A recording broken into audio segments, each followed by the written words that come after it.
Well, if there's ever a time for your second best player to suffer an injury, for Philly, now would be the time. Over the next 10 games, they play 7 games against bottom feeders in the league. They have 2 games in LA against the 2 LA teams, but those games are sandwiched around Cleveland, the Knicks, the Kings, the Warriors, Detroit, Washington. So I think Philly's not going to plummet in the standings. They might actually rise a bit in the standings because they're in that quagmire in the middle of the Eastern Conference.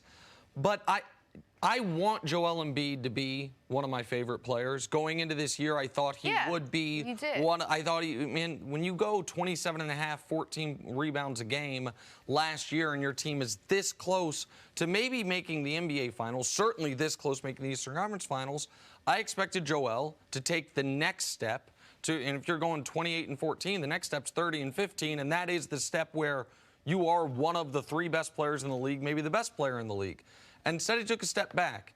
And instead, he flirts with the idea he's the best player in the world and then gets embarrassed by the actual best player in the world. And then against a terrible Atlanta defense, he shows you all the different things he can do.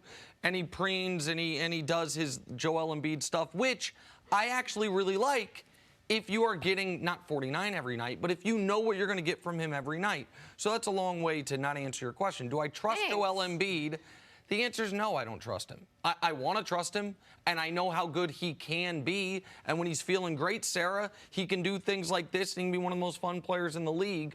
But to be one of the 5 or 6 best players in the world, which he should be, you need a level of consistency that at this point in his career he hasn't demonstrated, certainly not this season. And I would say that is partly because of health and just not knowing how much he's going to be on the floor. To me, I can't necessarily rely on this Philadelphia team as a whole. And when you ask, can you rely on Joel Embiid to help them take a deep playoff run or a playoff run, I think the biggest question has always been about this team. They've got such a high upside, but the fit between Joel and Ben Simmons. I love Joel Embiid as a player.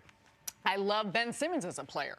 I don't love them together as a player, and I think a lot of people, you look at the numbers even, and it's amazing that you have 2 extraordinary players that on the floor together, the numbers are so different than when they are on the floor on their own. I think the one positive for Philadelphia, take a look, I think getting home court and getting one of those top 4 seeds, or the 4 seed, I should say, they're a half game now behind Miami. Right.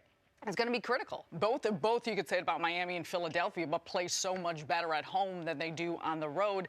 Additionally, I kind of like this I don't know if Elton Brand in the front office of Philadelphia is looking at it. I kind of like the fact they're going to have an opportunity to take a look at the team and what it looks like without Ben Simmons. So that's really the most important part of this because, and I know that's where you were going to go, Jenna, because the Sixers, listen, the season's not over. But their championship, to me, aspirations are. Like, this is going to be a lost season. I wonder what it means for Brett Brown. And I know today, after a day when Joel scores 49, it's not what Philly fans want to hear, but it's the reality of the situation. The silver lining for them is the Brett Brown decision this summer might be an easy one. Should we move on from one of our 2 foundational pieces is a much, much more difficult one. But you are now going to get a free look. You are now going to get a free look at what could this team be if we moved Simmons, which to me is the far more likely piece to be moved. I think moving Joel would be insane because he does have league MVP upside and because his issue is health and maybe conditioning as opposed to a refusal to do a fundamental basketball thing like shoot the basketball.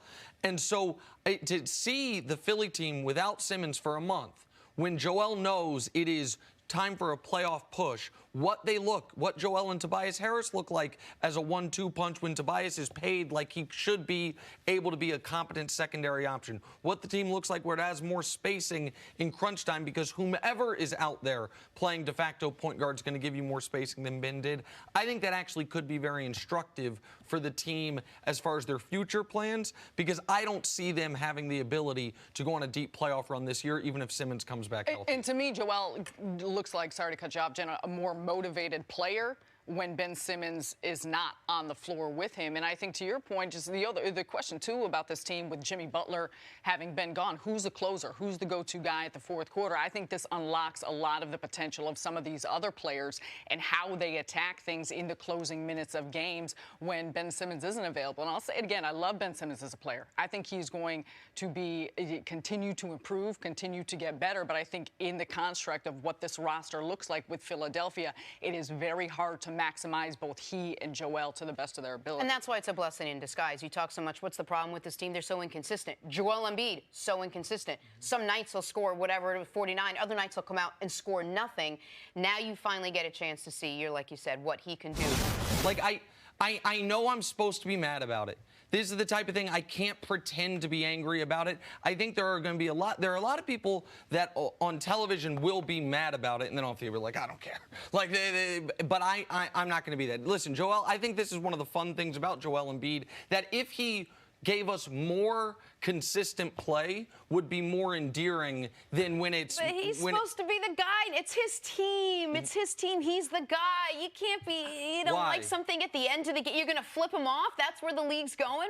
Curse him out next thing? I don't want to change the top. I was more interested, right before him apologizing, he kind of walked back the fact that he said he was the best player in the world. The beginning part of that interview, Serena Winters, who does a great job on the Philadelphia sideline, she said, so greatest player in the world? And he said, well, I meant on, you know, on any given night. And there's a lot of great players that I want. That's what I was. I'm like, Joel, if you're going to say it, say it. Well, he just scored 49. And if you do listen back to the first time he said it, it was... You can understand the context of he was kind of prodded along saying it the first time, and so I understood that him trying to walk it back tonight a bit, especially because of what just happened against the actual best player in the world, Giannis. But listen, the middle finger, I mean, you say his next thing are they going to do is curse him out? Yes, Jenna. That happens in every NBA game all the time. How often, too, do we see the verbalization of what the middle finger means? Yes, of course. Like, to me, that's to the referees in anger. You're not getting me off this corner. You can't just be giving guys the finger in the middle of a televised game. You can't do it. Well, quite literally, you can, because he did. And the question is, does it bother me? The answer is no. Like, again, what about the children? I'm so concerned about the children. The children will be fine, America. Like, there's going to be no, come on, there's some standards in the league to uphold. You play, you're grown men, this is your job. Something doesn't go your way, you give him the finger? But he was, I mean, I feel like it was clearly in jest. It was clearly, it was at the end of a game. I mean, this is the type of thing that will never bother me. It will never bother me. Do you think Kevin Huerter's feelings were hurt? No. Like, does Kevin Huerter need like an apology? And he doesn't regret it. And I don't mind that Kevin Huerter did that. No, All right, I'll be alone on this corner. I'll let you guys have Protect the children. Thanks for watching. Subscribe here to get the latest from the show. Also, be sure to check out more of the best clips from First Things First, or go watch a few segments from our other shows on FS1.